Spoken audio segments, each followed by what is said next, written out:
No more comeback, Catherine Bernardo, tuluyan nang inunfollow si Daniel Padilla sa Instagram. Isa't kalahating buwan matapos i-anunsyo ang kanilang hiwalayan, Catherine Bernardo, tuluyan nang inunfollow ang ex-boyfriend na si Daniel Padilla sa kanyang Instagram account. Samantala, patuloy pa rin namang nakafollow si Daniel kay Catherine. Hinuha ngayon ng mga netizens ay tila wala ng balikan ang Katniel.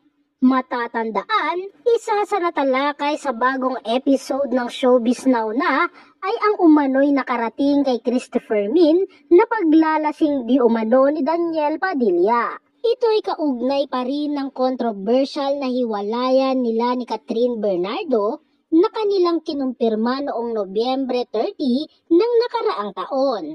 Sa ipinapakita umano ni Daniel na tila matatag daw ito sa hiwalayan, salungat daw ito sa kanilang nababalitaan. Bakit ang kwento nga, laging lasing si Daniel ngayon?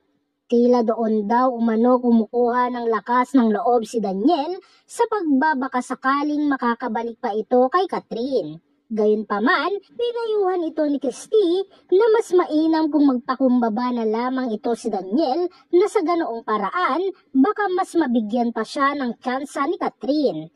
Aminin mo na lang ang katotohanan at baka sakaling meron pang pwersa na magtulak kay Catherine palapit sa'yo. Samantala na pag-usapan rin ni na Christopher Min at Romel Chica ang muling pagtatagpo ni na Daniel Padilla at Catherine Bernardo sa kasal ni Robby Domingo.